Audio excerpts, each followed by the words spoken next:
নমস্কাৰ আৰম্ভ কৰিবলৈ লৈছোঁ আমাৰ অনুষ্ঠান আমি কেনেদৰে পঢ়িছিলোঁ আৰু আমাৰ আজিৰ অনুষ্ঠানত অতিথি হিচাপে আছে মোৰ ভাতৃপ্ৰতিম মোৰ বন্ধু অভিজিতৰ সৈতে আমি পৰিচয় হওঁ।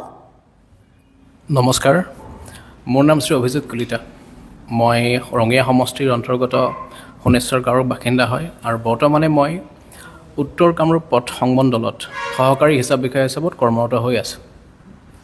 অভিজিতৰ সৈতে আমি কথা পাতিম, মনৰ কথা পাতিম, অভিজিতৰ হবিৰ বিষয়ে কথা পাতিম, অভিজিতে কেনেদৰে পঢ়িছিল সেই কথা পাতিম। অভিজিতৰ স্কুলীয়া শিক্ষা ক'ৰ পৰা আৰম্ভ কৰি কিমানলৈকে তুমি পঢ়া শুনা কৰিলা, কেনেদৰে পঢ়া শুনা কৰিলা?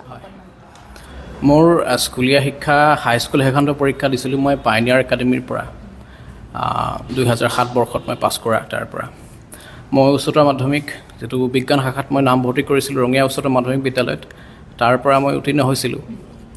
মই ডিগ্ৰী কৰিছিলোঁ Asian institute of management and টেকন'লজিৰ পৰা আৰু মই মাষ্টাৰ ডিগ্ৰী কৰিছোঁ গুৱাহাটী ইউনিভাৰ্চিটিৰ পৰা মেথমেটিক্সত।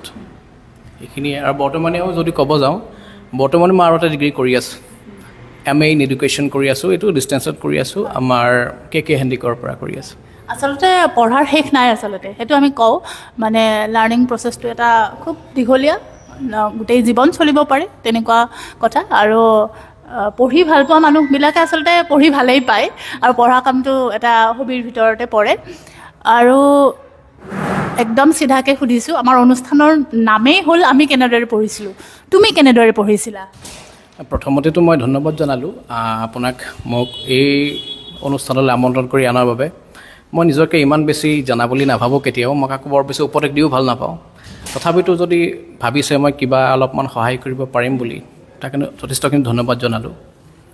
মই কেনেদৰে পঢ়িছিলোঁ বুলি যদি মই কওঁ, তেনেহ'লে মইতো এজন এভাৰেজ ষ্টুডেণ্ট। ক'ব গ'লে এভাৰেজো ঠিক নহয় বাৰু, সেইটো কৰিলে অকণমান নিজকে আণ্ডাৰ এষ্টিমেট কৰাৰ দৰে হয়। মই এবভ দ্য এভাৰেজ আছিলোঁ, ব্ৰিলিয়েণ্ট কোনোদিনে নাছিলোঁ। গতিকে পঢ়িছিলোঁ মানে কি, তাগিদা আছিলে, কাৰণ ঘৰৰ অৱস্থাটো মই ক'ব গ'লে ইমান শৈক্ষিকভাৱে ইমান বেছি আগবঢ়া আমি নাছিলোঁ। তো আমাৰ যিটো আৰ্থিক দৈন্যতা সেইটোক পিছ কৰিবৰ কাৰণে আমি কেৱল পঢ়াটোৱেই, মানে তাত বাহিৰে বেলেগ উপায়েই নাছিল। যে মই ব্যক্তিগত এখন শিক্ষানুষ্ঠানত শিক্ষকতা কৰি আছিলোঁ, তাৰপিছত ইয়াৰ কাৰণে APSC CCৰ কাৰণে পঢ়িছিলোঁ। দুবাৰটো অনুতীৰ্ণ হৈছিলোঁ, ইণ্টাৰভিউলৈকে গৈ ফেইল কৰিছিলোঁ। তাৰপিছত তৃতীয় পৰ্যায়ত মই CC পাইছিলোঁ বাৰু, 58 ৰেংকত এছিষ্টেণ্ট একাউণ্টছ অফিচাৰ হিচাপত মই পাইছিলোঁ, ৰেংক পাইছিলোঁ। সেইখিনিয়ে। এই যে তুমি ক'লা পঢ়াৰ তাগিদা আছিল, সেই তাগিদাটো বা সেই এটা যিটো আমাৰ ছাত্ৰ ছাত্ৰীসকলৰো প্ৰায় দেখোঁ যে এটা প্ৰেছাৰ থাকে, যে তোমাৰ ওপৰত সেই পঢ়াৰ প্ৰেছাৰটো ঘৰৰ মানুহৰ আছিল নে নিজৰ মনৰ পৰাই তুমি এটা তাগিদা বা তাৰণা এটা অনুভৱ কৰিছিলা যে পঢ়িব লাগিব, পঢ়াৰ বাহিৰে আৰু মোৰ গত্যন্তৰ নাই? তাগিদাটো আছিলে বাৰু, কাৰণ তাগিদা থাকিবই। কাৰণ ধৰক সৰুৰ পৰা মই ধৰক 7-8 মানলৈকেতো ৰোল নম্বৰ 1 আছিলোঁ। আৰু যেতিয়া ৰোল নম্বৰ 1 থাকিব, তেতিয়া ধৰক ঘৰৰো এটা আশা থাকে যে ল'ৰাটো অকণমান কিবা এটা আমাতকৈ অলপ বেলেগ হ'ব। তো সেইটো তাগিদা আছিলে। তাগিদাৰ পিছত কিছুতো ঠিক কৰিলোঁ। পিছৰ পৰ্যায়তো মই আৰু বেছি নিজৰ তাগিদাতে পঢ়িলোঁ। যেতিয়াৰ পৰা মই ধৰক চাকৰি কৰা ষ্টাৰ্ট কৰিলোঁ, তেতিয়া মই নিজৰ তাগিদাতে পঢ়িছোঁ যে ইয়াতকৈ বেছি বেটাৰমেণ্ট লাগিব, ইয়াতকৈ বেছি বেটাৰমেণ্ট লাগিব। গতিকে সেইটো কাৰণে সেনেকুৱাকৈ পঢ়া গৈছিলে। মানে যে পঢ়াটো এটা তোমাৰ দায়িত্ব বা কৰ্তব্য, সেইটো তুমি বুজি উঠিছিলা। আৰু সেইটো যদি ছাত্ৰ অৱস্থাতে বুজি উঠা যায়, সেইটো খুব ভাল কথা, সেইটো ভাল কথা। আৰু তুমি ক'লা যে ব্যক্তিগত বিদ্যালয়ত তুমি শিক্ষকতা কৰিছিলা। সেই ব্যক্তিগত বিদ্যালয়ত শিক্ষকতা কৰাৰ পৰা APSC পাছ কৰা সেই এটা যাত্ৰা কেনেধৰণৰ আছিল সেই যাত্ৰাটো? বা তুমি হতাশ হৈছিলানে এই যে দুবাৰ তোমাৰ নহ'ল? নিশ্চয় হতাশটো আহিবই। ধৰক যেতিয়া কষ্ট কৰাৰ পিছত যেতিয়া পোৱা নাযায়, হতাশা আহে। কিন্তু তাক আপুনি কেনেকৈ অভাৰকাম কৰিব, কেনেকৈ তাক, মানে কথাটো কি, সেই PDF-টোত নিজৰ নামটো দেখা পোৱাটো এটা বৰ মানে ইম'চনেল বস্তু হয়। মোৰ কাৰণেও হয়, কাৰণ চবৰে কাৰণে হয় সেইটো। হ'লে PDF-ত নামটো পোৱাটো নাপালেতো চবৰে বেয়া লাগিব চবেই পাবৰ কাৰণে কষ্ট কৰে, কিছুমানে কমকৈ কৰে, কিছুমানে বেছিকৈ কৰে। এতিয়া যিমান পাৰি আৰু কষ্ট কৰিলে হ'ল, কষ্ট কৰিলে এদিন নহয় এদিন সফল হ'বই। মই নকওঁ নিজকে সফল বুলি, একেবাৰে এটা সৰু চাকৰি ক'ব গ'লে আৰু চেষ্টা কৰিব পাৰি। কিন্তু গতিকে বয়সো অকণমান লাহে লাহে বেছি হৈছে, মানে বুজন হোৱা গৈছে আৰু এতিয়া তথাপি এই যে ব্যক্তিগত শিক্ষানুষ্ঠান এখনৰ শিক্ষকতা কৰি তাৰ পৰা এই সপোনটো কেনেকৈ আহিল মনলৈ নাই সপোনটো মোৰ আগৰ পৰা আছিল এজন প্ৰশাসনিক বিষয়া হোৱাৰ কাৰণ মই কেতিয়াও মেডিকেল এণ্ট্ৰেঞ্চ দিয়া নাছিলোঁ ছায়েন্সৰ ষ্টুডেণ্ট হোৱা স্বত্বেও মেডিকেল এণ্ট্ৰেঞ্চ দিয়া নাছিলোঁ ইঞ্জিনিয়াৰিং এণ্ট্ৰেঞ্চ দিয়া নাছিলোঁ এইটো সপোন মোৰ সৰুৰ পৰা আছিলে এজন প্ৰশাসনিক বিষয়া হ'ম হয়তো মই ইয়াতকৈ বেছি ওপৰত যাব লাগিছিলে কিন্তু হয়তো কিছুমান মোৰ নিজৰ ভুলৰ কাৰণে ক'ব গ'লে কিছুমান ভুলৰ কাৰণে মই হয়তো সেইটো পৰ্যায়লৈ যাব নাপালোঁ মোৰ বয়সো কিছুমান ক্ষেত্ৰত হেঙাৰ হৈ পৰিলে শেষৰ ফালে গতিকে মই কিন্তু এইটো কথা ক'ম যে কোনেও মোৰ দৰে যাতে লেট ষ্টাৰ্টাৰ নহয় মই বহুত লেট আৰম্ভ কৰিছোঁ গতিকে অকণমান যদি সোনকালে মানে ধৰক হাইস্কুল পাছ কৰাৰ পিছৰ পৰাই যদি ভাবে এনেকুৱা ধৰণৰ কথা বা হাই ছেকেণ্ডেৰী পাছ কৰাৰ পিছত তেতিয়াৰ পৰাই যদি তেওঁলোকে লাগি থাকে তেতিয়া মানে আপোনাৰ কি হ'ব বেছি সোনকালে পাব যিমান সোনকালে পায় সিমানে ভাল তেতিয়া সফলতাটো সোনকালে আহিব আৰু আমাৰ ছাত্ৰ ছাত্ৰীসকলেও এই কথাটো অকণমান মন দিয়া উচিত যে যিমান সোনকালে তোমাৰ নিৰ্দিষ্ট লক্ষ্যত উপনীত হ'বৰ বাবে সপোন দেখিবা সিমান সোনকালে তুমি সেই সপোন ফলিয়াবৰ কাৰণেও যত্ন কৰাটো উচিত অভিজিতৰ মই এটা কথা মনত পেলাই দিওঁ তোমাক তুমি নাটক কৰিছিলা আমাৰ লগতে একেলগে এই যে নাটক ভাল পোৱা ল'ৰাটো আকৌ এতিয়া এটা খুব দায়িত্বশীল এজন বিষয়া এই নাটকৰ চখটো আছেনে এতিয়াও মোৰ চখ কেৱল নাটকৰে নহয় মোৰ বহুত বস্তুৰ চখ আছিলে মানে এটা ইংৰাজীত এটা কথা আছে জেক অফ অল ট্ৰেডছ বুলি মানে ধৰক মই প্ৰায় সকলোবিলাক কামেই কৰোঁ কিন্তু অলপ অলপ কৰোঁ নাটকতো মই শিকিলোঁ কিন্তু নাটক কৰা যেতিয়া মোক অভিনয় কৰাৰ কাৰণে আমন্ত্ৰণ জনাইছিলে তেতিয়া মই ক'লোঁ নাই মই নোৱাৰিম মই গান শিকিছিলোঁ মানে শাস্ত্ৰীয় সংগীত শিকিছিলোঁ কিন্তু যেতিয়া ফাইনেল এক্সাম দিব হ'ল তেতিয়াও মই হাত দাঙি দিলোঁ মই ছবিও শিকিছিলোঁ মই মানে চব কৰিছিলোঁ কিন্তু কোনো বস্তুৱে পূৰা কমপ্লিট কৰিব পৰা নাই সেইটো এটা জীৱনত এটা ভুল থাকিলে বাৰু কিন্তু মই ভাবোঁ কমপ্লিট কৰিব লাগে আৰু জেক অফ অল ট্ৰেডছ হ'বই নালাগে দুটা বা তিনিটা বস্তু ধৰিব লাগে এইটো খুব ভালকৈ কৰিব লাগে মই মানে চবতে সোমাব গ'লোঁ চবতে সোমাব গৈ কিনে ফেইল আধৰুৱা হৈ থাকিল নাটকটো বহুত ভাল পাওঁ এতিয়াও যদি কোনোবা সুযোগ দিয়ে নিশ্চয় কৰাত মই বিৰাট আগ্ৰহী মানে এই বস্তুটোত আমি বাৰু একেলগে নাটক কৰিম বুলি ভাবি থ'লোঁ অভিজিতৰ লগত তুমি গানৰ কথাও ক'লা গানৰ কথা কোৱাৰ লগে লগে তৎক্ষণাত মনলৈ আহে বা তৎক্ষণাত এটা হৃদয়ত এটা কঁপনি এটা জাগে জুবিন গাৰ্গ হয়নে অকণমান দুটা কলি ঠিক আছে বাৰু আমাৰ প্ৰাণৰ শিল্পী জুবিন গাৰ্গৰ যেতিয়া আমাৰ ধৰক যিদিনা আপোনাৰ তেওঁৰ পৰলোকপ্ৰাপ্তি ঘটিছিল সেইদিনা আমি অফিচতে আছিলোঁ অফিচ স্তব্ধ হৈ গৈছিলে সেইদিনা সকলো গোটেই অসম স্তব্ধ হৈ গৈছিলে তেওঁৰ আত্মাৰ যিটো সদগতি কামনা কৰি তেওঁৰ জাষ্ট আমি অকণমান 2 লাইন গাব চেষ্টা কৰিছোঁ আৰে যোৱা বাটে নোযোৱা ছোৱালীজনী পুৱাৰে চিনি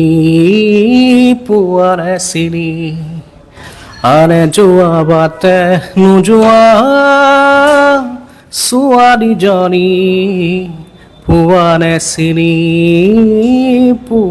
চিনি খুব ধুনীয়া কণ্ঠ তুমি এতিয়াও এই সংগীতৰ চৰ্চা নাটকৰ চৰ্চা অব্যাহত ৰখাটো ভাল তোমাৰ মানসিক আনন্দ আচলতে সেই তোমাৰ কৰ্মজীৱনৰ ব্যস্ততাৰ মাজতো সেই মানসিক যিটো আনন্দ পোৱাৰ সুবিধা সেইটো তুমি আচলতে এৰাটো উচিত নহয় বুলি মই ভাবোঁ আৰু আহিছোঁ তোমাৰ পঢ়াৰ কথা লৈ পেলাই তুমি APSC পৰীক্ষাৰ কাৰণে কোচিং লৈছিলানে বা কোচিঙত তোমাৰ যিমানখিনি তুমি সুবিধা বিচাৰিছিলা তুমি পালানে বা এতিয়াৰ এই কোচিং যিটো ব্যৱস্থা সেইটোক লৈ তুমি কি ভাবা এতিয়া ভাল চলি আছে ছাত্ৰ ছাত্ৰীক খুব ডাঙৰ সপোন দেখুৱাইছে বা কেনেকুৱা এই ব্যৱস্থাটো প্ৰথম দুবাৰটো মই লোৱা নাছিলোঁ যিবাৰ মই ফেইল কৰিছিলোঁ ইণ্টাৰভিউটো ফেইল কৰিছিলোঁ থাৰ্ড টাইম যেতিয়া এটেম্প কৰিছিলোঁ তেতিয়া মই মানে ভাবিলোঁ যে মোৰ ইকনমিক্সটো বহুত উইক আছিলে তো ইকনমিক্সৰ কাৰণে 1 মান্থৰ আপোনাৰ এটা লৈছিলোঁ মই কোচিং আৰু তাৰ পৰা মই সুবিধা পাইছোঁ কিন্তু কাৰণ ইকনমিক্স মোৰ যথেষ্ট দুৰ্বল হোৱাৰ পিছত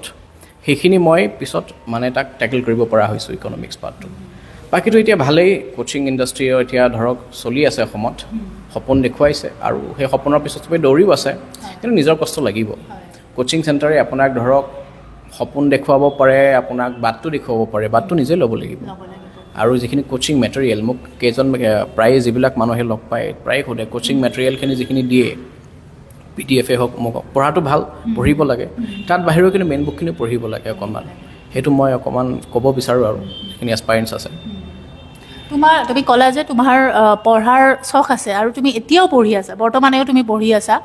এই কিতাপৰ বা আমাৰ চিলেবাছৰ যিবিলাক মানে কিতাপ, সেইবিলাকৰ উপৰিও তুমি বাহিৰা কিতাপৰ চখ আছিলনে? বাহিৰা কিতাপ পঢ়িছিলানে? মোক এইটো কথা সোধক, মই কি টেক্সট বুক পঢ়িছিলোঁ নেকি? মই টেক্সট বুক কেতিয়াও পঢ়াই নাছিলোঁ। মই সদায় বাহিৰা কিতাপেই পঢ়োঁ। তাৰ কাৰণে মই বহুত শাস্তি খাইছোঁ ঘৰৰ দিনতে। মই মানে বাহিৰা কিতাপৰ যিটো বাকলি থাকে, কিতাপৰ বাকলিটো, সেইটো খুলি কিনে বাহিৰা কিতাপত লগাই লওঁ। ঘৰৰ মানুহে ভাবে বাহ মোৰ ল'ৰাটো কিমান পঢ়িছে, কিন্তু মই পঢ়াইছিলোঁ বাহিৰা কিতাপে। কিন্তু সেইটোৱে ক'ব গ'লে ভালো কৰিছে, বেয়াও কৰিছে। মই হয়তো বেছিকৈ টেক্সট বুক নপঢ়াৰ কাৰণে ৰোল নম্বৰ 1 হ'ব নোৱাৰিলোঁ, টপ মাৰিব নোৱাৰিলোঁ। কিন্তু আল্টিমেটলি লাষ্টত সেই বাহিৰা কিতাপৰ নলেজটোৱে মোক কিন্তু বাকীবিলাক এক্সাম ক্লিয়াৰ কৰাইছে। অভিজিত, তুমি এই ব্যক্তিগত বিদ্যালয়ৰ শিক্ষকতাৰ পৰা তুমি চিধাই আহি APSC পাছ কৰিলা নে তাৰ মাজৰ সেই পৰিক্ৰমাটো কেনেকুৱা আছিল তোমাৰ?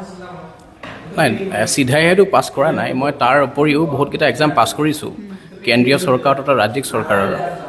ক'ব গ'লে আমাৰ যিটো ধৰক, মই তাৰ পিছতে পাইছিলোঁ টেট পাইছিলোঁ। অসমৰ যিমানকেইটা টেট পাতিছিলে, A টেট, C টেট বা হাইস্কুল, LP, UP গোটেইকেইটা পাছ কৰিছোঁ। পাছ কৰি মই লকডাউন আচলতে জইন কৰাৰ কথা নাছিলে, কিন্তু ধৰক লকডাউনৰ সময়ত প্ৰায় ব্যক্তিগত খণ্ডৰ বিদ্যালয়বিলাকৰ অৱস্থাটো বেয়া হ'ল। সেইটো কাৰণেহে মই আচলতে চৰকাৰী চাকৰিৰ প্ৰতি মানে ধাউতি বাঢ়িছিলে তেতিয়া, কাৰণ বহুত বেছি মানে অৱস্থাটো বেয়া হৈ গৈছিলে ব্যক্তিগত খণ্ডৰ বিদ্যালয়খিনিৰ। তাৰপিছতো মই দি থাকিছিলোঁ এক্সাম, NTPC পালোঁ, তাৰপিছত ADRE পালোঁ। এইবিলাকত বাৰু জইন কৰা নাই, কিন্তু হয়, মই শিক্ষকতা মোৰ খুব প্ৰিয়, সেইকাৰণে শিক্ষকতাতে থাকিলোঁ। বেলেগ ইয়াতকৈ বেছি দৰমহাৰ চাকৰি পোৱা স্বত্তেও মই যোৱা নাছিলোঁ।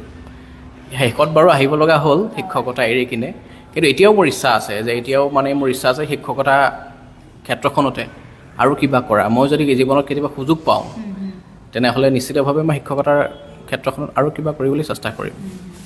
তোমাৰ এই শিক্ষকতাৰ যিটো সপোন, তুমি এনেধৰণে সেই কথাটো আকৌ তুমি তোমাৰ জীৱনলৈ আনিব পাৰা যে আমাৰ এতিয়াৰ ছাত্ৰ ছাত্ৰীসকল যিসকলে এই ধৰণৰ পৰীক্ষাৰ বাবে সাজু হৈ আছে, তেওঁলোকৰ বাবে তোমাৰ এনেকুৱা পদক্ষেপ কিবা হ'ব পাৰে? আজিকালিতো ইণ্টাৰনেটত সকলোবিলাক বস্তু উপলব্ধই হয়, আগৰ বছৰৰ যিবিলাক কুৱেশ্যন পেপাৰ। কিন্তু তাৰ আগতে ঠিক কৰিব লাগিব যে ষ্টুডেণ্টবিলাকৰ কেটেগৰী থাকে। এটা থাকে ব্ৰিলিয়েণ্ট, এটা থাকে এভাৰেজ, মিডিল ষ্টেজত থাকে, আৰু এটা থাকে আপোনাৰ ল' লেভেলৰ। মই বাৰু তেওঁলোকক ব্ৰেইন হিচাপত কৈছোঁ, কোনো ল' বা এনেকুৱা ধৰণৰ কথা নাথাকে। তথাপিতো উপায় নাই, সমাজত থাকে কিছুমান কথা। যিখিনি একেবাৰে টপ লেভেলৰ ষ্টুডেণ্ট, তেওঁলোকে গ'ল নিজে নিজে ঠিক কৰে, আৰু তেওঁলোকে বৰ বেছি ইফালে যোৱা দৰকাৰ নাথাকে। কোনোবাই যদি ভাবিছে মই ডক্টৰ হ'ম, তেওঁ ডক্টৰেই হ'ব, তাত কিবা স্পেচিয়েলিষ্ট কৰি গুচি যাব। কোনোবাই যদি ভাবিছে মই IAS হ'ম, তেনেকেই পঢ়িব। কিন্তু যিখিনি অকণমান আপোনাৰ এবভ দ্য এভাৰেজ থাকে বা এভাৰেজ থাকে, তেওঁলোকৰ কাৰণে কিন্তু অকণমান লক্ষ্যটো চাৰিওফালে তেওঁলোকে কৰিব চেষ্টা কৰে, যে মোৰ দৰে আৰু মই যেনেকৈ চাৰিওফালে কৰিব চেষ্টা কৰোঁ। গতিকে তেওঁলোকে নিজৰ অপশ্যনবিলাক খুলি ৰাখিলে ভাল। তেওঁ যদি একেবাৰে ভালকৈ যদি পঢ়ে, নিজৰ পাঠ্যক্ৰমখিনি যদি কমপ্লিট কৰে, চিলেবাছ মতে পঢ়িব লাগে। কোনো এক্সামৰ দিয়াৰ আগত তাৰ চিলেবাছটো ভালকৈ প্ৰায় পূৰা হৃদয়ংগম কৰিব লাগে। কৰি কিনে তেওঁ সেই চিলেবাছটোৰ হিচাপত আৰু তেওঁ নিজৰ পঢ়া শুনাখিনি আগবঢ়াই নিব লাগে। তো সেইটো কৰিলে তেওঁলোকে নিশ্চয় সফল হ'ব। চিলেবাছ মতে নপঢ়িলে সদায় আৰু বহুত কিতাপ পঢ়ি একো লাভ নাই। খুব কম কিতাপ পঢ়িব লাগে, 4-5খনে পঢ়ক, খুব ভাল পঢ়ক। সেইটো পঢ়িলেই ভাল পায়, ভাল মানে কথাবিলাক। আৰু নিউজ পেপাৰ পঢ়িব লাগে খুব বেছি। নিউজ পেপাৰ পঢ়িলেই মই ভাবোঁ অসম চৰকাৰে পাতা যিমানবিলাক এক্সাম আছে চব ক্লিয়াৰ হৈ যায়, নিউজ পেপাৰখিনি যদি সদায় পঢ়ি থাকে। এইটোৱে। আৰু এই যে নিউজ পেপাৰৰ কথা ক'লা তুমি, আচলতে আগৰ সময়ত কেইবছৰমান আগলৈকে বাতৰি পঢ়াটো মানুহৰ এটা চখেই আছিল। বাতৰি কাকত ৰখাটো মানুহৰ এটা চখ আছিল। কিন্তু এতিয়াৰ ছাত্ৰ ছাত্ৰীয়ে বা এতিয়াৰ ছাত্ৰ ছাত্ৰী বুলি নকওঁ, এতিয়াৰ সময়ৰ মানুহখিনি বাতৰি কাকত পঢ়েনে? পঢ়িব সময় হয়নে বাতৰি কাকত? মইতো পঢ়োঁ। মই ধৰক মানে কি হাৰ্ড কপি নাপালেও মোবাইলতে পায় নহয় আজিকালি। মোবাইলতে আজিকালি আছাম ট্ৰিবিউন পায়, টাইমছ অফ ইণ্ডিয়া পায়, ডেকান ক্ৰনিকলছ, গোটেইখিনি পেপাৰ পাই যায়। মই বেলেগ নপঢ়িলেও টাইমছ অফ ইণ্ডিয়া সদায় পঢ়োঁ। এই পঢ়াটো আজি মই একো এক্সাম দিয়া নাই, কিন্তু নিজকে আপ টু ডেট কৰি ৰখাটো দৰকাৰী। সেইটো চবৰে কাৰণে দৰকাৰী আচলতে কথাটো। হয়, আচলতে বাতৰি কাকতে আমাক এই যে সময়ৰ সৈতে খোজ মিলাই চলা বুলি কয়, বাতৰি কাকত এখন পঢ়াৰ লগে লগে কি হৈ আছে দেশ বিদেশত, আমাৰ সমাজত কি হৈ আছে, সামাজিক ৰাজনৈতিক সাংস্কৃতিক অৰ্থনৈতিক ক্ষেত্ৰত কিনো হৈ আছে সেই কথাটোৰ কিন্তু খুব ভাল ধৰণে উমান পোৱা যায় আৰু এতিয়াৰ প্ৰজন্মইতো এই কামটো কৰাটো নিশ্চয় জৰুৰী যে প্ৰত্যেক দিনাই একোখনকৈ হ'লেও বাতৰি কাকত পঢ়ক আৰু নিজকে সময়ৰ সৈতে আপডেট কৰি ৰাখক। অভিজিত, এই তোমাৰ শিক্ষকতা তুমি কিমান বছৰ কৰিছিলা আৰু এই এতিয়া তুমি সেই ছাত্ৰ ছাত্ৰীৰ লগত তেনেকৈ থাকিবলৈ সময় নোপোৱা, আচলতে সেইখিনি খুব ধুনীয়া সময় ন? আমি নিজে শিক্ষক হৈ অৱশ্যে সেইটো কথা অনুভৱ কৰোঁ। সেই মধুৰতাখিনি তুমি কেনেকৈ এতিয়া মনৰ মাজত ৰাখিছা? মই শিক্ষকতা 10 বছৰ প্ৰায় ক'ব গ'লে প্ৰেচাইছলি 1 মাহ নে 2 মাহ কৰিছোঁ। শিক্ষকতাৰ সময়খিনি মোৰ জীৱনৰ সকলোতকৈ ভাল সময় বুলি ক'ব বিচাৰোঁ। প্ৰায় 10 বছৰৰ অধিক কাল মই শিক্ষকতা কৰিছিলোঁ ব্যক্তিগত আৰু আমাৰ ৰাজহুৱা খণ্ডৰ বিদ্যালয়ত। গতিকে সেইখিনি সময়ৰ চবতকৈ ভাল আছিল মই নিজকে চেলেঞ্জ কৰিছিলোঁ। মই যেতিয়া স্কুলত সোমাইছিলোঁ তেতিয়া মই 21 বছৰীয়া ল'ৰা আছিলোঁ, 21 ইয়াৰ্ছৰ আছিলোঁ। 2 বছৰৰ পিছতে মোক একবাৰ মেনেজমেণ্টে কৈছিলে যে কি 100 লাগে, প্ৰতিটো বিষয়তে 100 লাগে। তেতিয়া মই কোনো নোকোৱাকৈ নিজে কৈছিলোঁ যে মই এই অঞ্চলৰ প্ৰথম 100 আনি দিম, 100 আনি দিম পাৰ ছাবজেক্টত মেট্ৰিকত। আৰু সেই কথা ৰাখি মই নেক্সট বছৰ সেই বছৰে মই এজন নহয় 4জনকৈ মই মোৰ ষ্টুডেণ্টে সেইখন স্কুলৰ ষ্টুডেণ্টে 100 পাবলৈ সক্ষম হৈছিলে গণিতত। তাৰপিছতো ধাৰাবাহিকতা আপোনাৰ থাকিলে প্ৰতি বছৰ 10জন, 6জন, 7জন। গ্ৰামাঞ্চলৰ এখন স্কুলৰ পৰা ইমানবিলাক 100 নম্বৰ অহা বিজ্ঞান উচ্চ গণিত বা গণিত বিষয়ত সেই সময়ত আকৌ ডাঙৰ কথাই আছিলে। এতিয়াতো পায় বাৰু, কাৰণ এতিয়া ধৰক MCQ বহুত বেছি হৈ গৈছে, পাই যায় আজিকালি। গতিকে সেইটো বৰ ভাল সময় আছিলে। মানে মোৰ নিজকে ভাবোঁ যে কি নিজেওতো মই গণিতত ইমান ভাল নাছিলোঁ। গতিকে সেই বিষয়টোতে যদি মই প্ৰায় 35+ যদি মই ষ্টুডেণ্টক যদি মই 100 নম্বৰ আনি দিয়াত সহায় কৰিব পাৰিছিলোঁ, তেওঁলোকে কৰিছে নিশ্চয়। কিন্তু মই হয়তো কিবা অলপ সহায় কৰিবও পাৰোঁ হয়তো তেওঁলোকে যদি ভাবে। গতিকে সেইটো বৰ সুখৰ সময় আছিলে, ভাল সময় আছিলে। তাতে সেইখিনি সময়ত কিবা দিব পাৰি। শিক্ষকে সমাজক সঁচাকৈ বহুত কিবাকিবি দিব পাৰে। এজন ভাল শিক্ষক সমাজে দৰকাৰ। তো মই সেইকাৰণে মই কওঁ, মানে ক'ব গ'লে শিক্ষকৰ দৰমহা বহুত হ'ব লাগে, আমাতকৈ বেছি হ'ব লাগে, কোনো কথা নাথাকে, কাৰণ সমাজখন তেওঁলোকে বনায়। হয়, আচলতে শিক্ষকেই ছাত্ৰসকলৰ বাবে অনুপ্ৰেৰণা হ'ব পাৰে, আদৰ্শ হ'ব পাৰে। যদিও অসুবিধা নাই, আমি স্কুলকেইখনৰ নাম জানিব পাৰিম, যিহেতু গাঁৱৰ অঞ্চলৰ তেনেকুৱা স্কুল য'ত গণিত, উচ্চ গণিতত বা বিজ্ঞানত 100 পোৱাটো সঁচাকৈ সাধাৰণ কথা নহয়। মই প্ৰথমতে ব্যক্তিগত খণ্ডৰ বিদ্যালয়খনৰ নাম কৈছোঁ। সেইখনৰ নাম আছে দেৱৰ্ষী বিদ্যাপীঠ, বৰকা মণিয়াৰী স্থিত। তাৰপিছত মই মালিবাৰী প্ৰাথমিক বিদ্যালয়ত 1 বছৰ কাম কৰিছিলোঁ। তাৰপিছত মই গৈছিলোঁ চমৰীয়া হাই ছেকেণ্ডেৰীত, আৰু তাৰপিছতেই মই এইটো চাকৰিত জইন কৰিছিলোঁ। তাত মই বিজ্ঞান শিক্ষক হিচাপত কাম কৰিছিলোঁ, স্নাতক বিজ্ঞান শিক্ষক হিচাপত। তাৰপিছত মই ইয়াত আহিলোঁ। হয়, মানে শিক্ষকৰ জীৱনৰ যিটো মানে মধুৰতা তুমি খুব ধুনীয়াকৈ লৈছা, আৰু সেই স্মৃতি নিশ্চয় তোমাৰ মনত সদায় সজীৱ হৈ থাকিব। কাৰণ এই যে তোমাৰ প্ৰায় 16 বছৰীয়া বা 17 বছৰীয়া ল'ৰা ছোৱালীখিনিৰ লগত থকাৰ যিটো এটা সেই উন্মাদনাটো কিন্তু সাংঘাতিক, আৰু সেই অনুভৱ অনন্য। আৰু সেই শিক্ষক হোৱাৰ সুখ তুমি যিহেতু পাইছা, তুমি সঁচাকৈ এটা জীৱনত খুব ডাঙৰ সুখ পাইছা। এই যে তোমাৰ পঢ়া শুনাৰ যিটো যাত্ৰা বা চাকৰিৰ যিটো পৰিক্ৰমা এনেধৰণে চলি আছে, মানে উন্নতিৰ জখলা বুলিয়ে ক'ম আমি, আৰু কি সপোন আছে আগলৈ যাবলৈ? মই ক'লোৱেই যে মই যদি পাৰোঁ, শৈক্ষিক ক্ষেত্ৰত যদি পাৰোঁ, ইয়াতকৈ যদি কিবা উচ্চ পদত যাব পাৰোঁ, তেনেহ'লে নিশ্চয় মই সেইটো চেষ্টা কৰিম। আৰু নিজৰ ক্ষেত্ৰৰ পৰা কি কৰিম, এতিয়া আৰু কাম কৰিম ৰাইজৰ হকে, নিজৰ পেশ্যনখিনিও ফ'ল' কৰিম। এতিয়া ধৰক শিক্ষকতা সময়ত নিজক দিবলৈ ইমান সময় নাপাইছিলোঁ, এতিয়া নিজক দিবলৈ যথেষ্ট সময় পাওঁ। এতিয়া পৰিয়ালৰ লগত সময় কটাওঁ। মোৰ 9মহীয়া ছোৱালী এজনী আছে, গতিকে তাইৰ লগত মই খেলি খুব ভাল পাওঁ, সেইটো খেলিম। গান বা নাটক এইবিলাকৰ লগতো নিশ্চয়কৈ ভাবিছোঁ জড়িত হ'ব পাৰি। কিন্তু ধৰক সময় অকণমান কম থাকে, কাৰণ ছোৱালী যদি ডাঙৰ হ'লে ৰখিব লাগিব অকণমান। এইখিনি আমি আশা কৰিম আৰু অভিজিত আকৌ সেই নাটক গানৰ মজিয়াখনলৈ আহক। আৰু অভিজিতৰ কণ্ঠই অৱশ্যে সেই দাবীটো জনাই, তোমাৰ সেই কণ্ঠই দেখাটো নাটক কৰা চেহেৰা এটা আছে, খুব ধুনীয়া। গতিকে আমি বিচাৰিম তোমাক নাটকৰ মজিয়ালৈও নিশ্চয় বিচাৰিম। অভিজিত, এই যে যিবিলাক আমাৰ প্ৰতিযোগিতামূলক পৰীক্ষা যিবিলাক, সেইটোলৈকে তুমি কেনেদৰে প্ৰস্তুতি কৰিছিলা, বা এতিয়াৰ ছাত্ৰ ছাত্ৰীসকলে কেনেধৰণে সেই পৰীক্ষাৰ বাবে প্ৰস্তুতি চলোৱা উচিত? অকণমান সোনকালে এইবিলাক পৰীক্ষাৰ কাৰণে প্ৰস্তুতি চলালে ভাল, যিমান পাৰি সোনকালে কৰিবলৈ হ'লে। তাৰ কাৰণে বহুত বেছি পঢ়ি থকা দৰকাৰ নাই। ধৰক আপুনি ডেইলি যদি 2-3 ঘণ্টাও সময় দিব পাৰিছে, বহুত মানে সেইটো কৰিবলৈ। গতিকে বহুতে সময় নাপায়, 2-3 ঘণ্টা চাকৰি কৰে, বেলেগ কৰে, গতিকে 2-3 ঘণ্টা সময় তেওঁলোকৰ কাৰণে এনাফ হয়। এতিয়া পঢ়িব কেনেদৰে? এতিয়া পঢ়িবৰ কাৰণে এখন সাগৰ, কম্পিটিটিভ এক্সাম এখন সাগৰ হয়, তাক ক্ৰিস্পি কেনেকৈ বনাব? সেইকাৰণে মই কিতাপ বহুত পঢ়িব লাগিব, পঢ়িবতো লাগিবই। কিন্তু কথাটো হ'ল কি, এক্সামৰ 1 মাহ আগত গোটেই কিতাপ নপঢ়ে। এক্সাম নাথাকিলেও কিতাপবিলাক পঢ়ি থাকিব লাগে।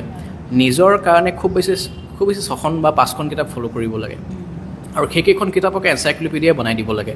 কোনোবা এখন বেলেগ এখন কিতাপ, অসমীয়া সংস্কৃতিৰ বিষয়ে বেলেগ এখন কিতাপ, মহেশ্বৰ নেগৰ কিতাপে পঢ়িলে, কাৰোবাৰ কিতাপে পঢ়িলে, তাৰ পৰা যিকেইটা ইম্পৰ্টেণ্ট পইণ্ট, যিখন কিতাপ সদায় মানে কণ্ঠস্থ টাইপৰ হৈ যায় নহয়, যিখন মেইন বুক, তাতে সেই সৰু সৰু পইণ্টবিলাক লিখি ল'ব লাগে।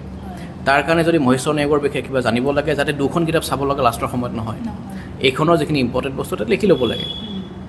গতিকে সেনেকৈ পঢ়িব লাগে, মানে ক্ৰিস্পি কৰিব লাগে, নিজৰ সময় যাতে বাচে। সকলোৰে সময়খিনি বচাবৰ কাৰণে 4-5খন কিতাপ পঢ়িব লাগে, আৰু বাকীবিলাকৰ পৰা গেডাৰ কৰা যিখিনি নলেজ, সেই নলেজখিনি 4-5খনতো সৰু সৰুকৈ হাতেৰে যদি লিখিব পাৰে, লিখি থ'লে সেইখনকে যদি বেলেগ এখন কাগজত দেখোঁ মাজে মাজে সোমাই থৈ যায়, এক্সামৰ সময়ত ৰিভিজন কৰিবলৈ বৰ ভাল হয়। আৰু ৰিভিজনটো সদায় দৰকাৰীও আচলতে। পেপাৰ পঢ়া, অন্য কিতাপ পঢ়া খুব দৰকাৰী। আজিকালি অসমৰ আগৰ কম্পিটিটিভ এক্সাম আৰু বৰ্তমানৰ কম্পিটিটিভ এক্সামৰ মাজত আকাশ পাতাল পাৰ্থক্য। আগতে ডাইৰেক্ট কুৱেশ্যন আহিছিল, ডাইৰেক্ট এনচাৰ। আজিকালিতো ষ্টেটমেণ্ট বেছ কুৱেশ্যন আহে। ষ্টেটমেণ্ট বেছ কুৱেশ্যনৰ কাৰণে আপুনি জানিবই লাগিব তাক। মানে আপুনি আপোনাৰ ধৰক আজিকালি আপোনাৰ এক্সামিনাৰবিলাক খুব বেছি মানে তেখেতসকলে খুব জানে। গতিকে আগতে কি আছিল, অনলি 1, অনলি 2 এনেকুৱা ধৰণৰ কুৱেশ্যনো দিয়ে। তো এনেকুৱা ধৰণত আপুনি ধৰক কেঞ্চেল কৰিব পৰা যিটো নিয়ম আছিল আগতে সেই, গতিকে সেনেকুৱা ধৰণৰ নিয়মবিলাক আজিকালি প্ৰযোজ্য নহয়। গতিকে আপোনালোকে সেনেকৈ পঢ়িলে ভাল, যে নিজৰ ষ্টাডি মেটেৰিয়েলটো কম কৰক, বহুত পঢ়ক, কিন্তু সেইখিনি তাতে উঠাই কিনে এক্সামৰ লাষ্ট মিনিট ৰিভিজনৰ কাৰণে সেইটো ফ'ল' কৰক। গতিকে সেইটোৱে দৰকাৰী। এক্সামৰ আগত 2-3 ঘণ্টা, বা এক্সামৰ ঠিক আগে 4-5 ঘণ্টা যিখিনি পাৰে সেইখিনি এনাফ হয় পাছ কৰিবৰ কাৰণে অসমত। কাৰণ ক'ব গ'লে অসমততো চাকৰি বেছি, কম্পিটিটিভনেছটো কম। যিটো বাহিৰত আমি যেতিয়া বাহিৰত এক্সাম দিবলৈ যাওঁ, NTPC ক'বৰ RBI গ্ৰেড 2Bৰ কথাই কওঁ, তাত যিটো কম্পিটিটিভনেছ আছে মানে এইটো আমাতকৈ বহুত বেছি। অসমৰ মানুহে ইমান বেছি পঢ়িব নালাগে, বাহিৰৰ বিহাৰী বা বেংগলীখিনি বা বেলেগখিনি ষ্টেটৰ মানুহে যিমান বেছি পঢ়িব লাগে। অসমত মেথছৰ বহুত টাফ মেথছ অহাটো বা টাফ ৰিজনিং অহা এক্সাম খুব কমেই থাকে। অলপমান পঢ়িলেই হৈ যায় আচলতে পঢ়াটো ছাত্ৰ ছাত্ৰীসকলৰ বুজা নহয়, মজা হ'ব লাগে, হয়নে কথাটো? পঢ়া মাজতে এটা কথা কৈ দিওঁ, এখন সদায় ৰাতিপুৱা নিজকে টু লিষ্ট এখন বনাব লাগে। সেইখন দিনটোত মই কি পঢ়িম, অমুক টপিক কভাৰ কৰাই নহয়, আগদিনা বা 2 দিন আগত কি পঢ়িছে এইটো ৰিভিজন কৰাৰ কাৰণেও 30 মিনিটছ বা 45 মিনিটছ এটা ৰাখিব লাগে। নতুন পঢ়া, ৰিভিজন কৰা সেইটো খুব দৰকাৰী। কাৰণ এক্সামৰ সময়ত ৰিভিজন নকৰাৰ ফলত দেখা কুৱেশ্যন মানে জানা কুৱেশ্যনো বহুত ভুল হয়, আৰু যিহেতু নিগেটিভ মাৰ্কিং থাকে, গতিকে মনটো বেছি বেয়াহে লাগে। মানে জানা বস্তু যেতিয়া ভুল কৰা যায়, সেইটো ৰিভিজন ইজ ভেৰি এছেঞ্চিয়েল মানে আজিৰ তাৰিখত। আচলতে অভিজিতে খুব ধুনীয়াকৈ ক'লে যে কেনেদৰে আমি পঢ়া উচিত, প্ৰতিযোগিতামূলক পৰীক্ষাই হওক নতুবা আনুষ্ঠানিক শিক্ষানুষ্ঠানৰ পৰীক্ষাই হওক, আচলতে কেনেকৈ পঢ়িব লাগে সেই কথাটো আমাৰ সকলোৰে জনাটো দৰকাৰ। আৰু তেতিয়াহ'লে এই পঢ়াৰ যিটো কষ্ট বা পঢ়াটো কেতিয়াবা বুজা যেন যে লাগে, সেই কথাটো অনুভৱ নহয়। পঢ়াটো মানে এক মজা থাকে, সেই মজাটো আচলতে লোৱাটো দৰকাৰ। তোমাক মই সোধোঁ যে আমাৰ চাৰিওফালৰ সময়টো খুব অস্থিৰ এতিয়া, হয়নে? আৰু আমাৰ চৌপাশে আমাক ভাল লগাব পৰা খুব কম পৰিৱেশ থাকে। আমি নিজে সেই ভাল লগাবিলাক বিচাৰি ল'ব লাগে। এই যে এতিয়াৰ সময়ত বা তোমাৰ ব্যক্তিগত জীৱনৰ পৰিপ্ৰেক্ষিতত যদি কওঁ যে তোমাক মই ব্যক্তিগত যিটো চাকৰি জীৱন সেইটো বাদ দিলোঁ, তোমাৰ শিক্ষাগত অৰ্হতা সেয়াও বাদ দিলোঁ, তাৰপিছত একদম মানুহ হিচাপে এই যে আমি জীৱন ধাৰণ কৰিছোঁ, আমাৰ দৈনন্দিন জীৱন চলি আছে, এই দৈনন্দিন জীৱনটোক লৈ তুমি সুখীনে? সুখী, নিশ্চিতভাৱে সুখী। কাৰণ সুখী নকৰিব পৰা বস্তুবিলাকৰ কথাটো বাদ দিবই দিলে। গতিকে আমাৰ সুখ নাথাকা বস্তু কেতিয়া কিবা প্ৰাপ্য নাপালে এইবিলাক ক্ষেত্ৰতে সুখী হোৱা যায়, সেইটো বাদ দিলেতো নিশ্চিতভাৱে সুখী। মই নিজৰ মাজত থাকোঁ কেতিয়াবা আমাৰ অকলশৰ নিসংগতা কেতিয়াবা ভাল লাগে। গতিকে আগতেতো বহুত ঘূৰিলোঁ মই, সেইটো ঘূৰি কিনে সুখ পাওঁ, চিনেমা চাই সুখ পাওঁ। মোৰ জীৱনত দুটা মানে সুখ থকা বস্তু এই দুটাই, ঘূৰি ফুৰি সুখ লোৱা যায়, সুখৰ সন্ধান কৰোঁ, লগতে চিনেমা চাওঁ, খুব চিনেমা চাওঁ মই। আৰু লগতে ছোৱালীজনী মই ক'লোৱেই নহয়, মোৰ ছোৱালীজনী মোৰ সেইটোৱে সুখৰ এটা একেবাৰে আশ্ৰয়স্থলী ক'ব গ'লে। তো এই তিনিটা বস্তু মোৰ কাৰণে বহুত ইম্পৰ্টেণ্ট মানে বৰ্তমান, সেইকাৰণে সুখী মই।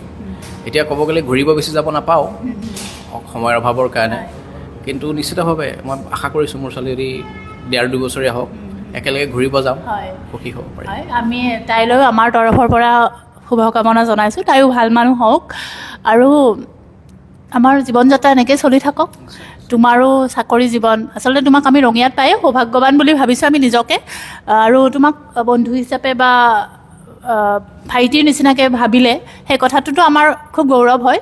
আৰু এনেকৈ আমাৰ জীৱন যাত্ৰা চলি থাকিব, কাম কৰি যাব লাগিব, কামৰ মাজতে সুখ বা কামৰ মাজতে আমাৰ প্ৰাপ্তি থাকে। এনেদৰেই চলি থাকক জীৱন, সকলো ভালে থাকিব। অভিজিত, তোমালৈও যাচিছোঁ অলেখ শুভকামনা, আৰু আগবাঢ়ি যোৱা। তোমাৰ যিবিলাক আকৌ সপোন মনত এতিয়াও আছে, সেইবিলাক সপোনে পূৰ্ণতা পাওক। অসমৰ ছাত্ৰ ছাত্ৰীসকলক লৈ বা তোমাৰ নিজৰ অঞ্চলৰ ছাত্ৰ ছাত্ৰীসকলক লৈ যি তোমাৰ পৰিকল্পনা আছে শৈক্ষিক দিশৰ ক্ষেত্ৰত, সেয়া তোমাৰ ফলৱতী হওক। বা আমাৰ যি নাটক, গান, কবিতা, ছবি, সেইখন জগত, বৌদ্ধিক জগত এখন আছে, সেইখনলৈ তুমি আগবাঢ়ি আহা। ভাল হওক সকলোৰে, ভালবিলাক এনেকৈ বিয়পি থাকক পৃথিৱীত। অভিজিতলৈ জনাইছোঁ আমাৰ ধন্যবাদ তথা শুভকামনা। ধন্যবাদ।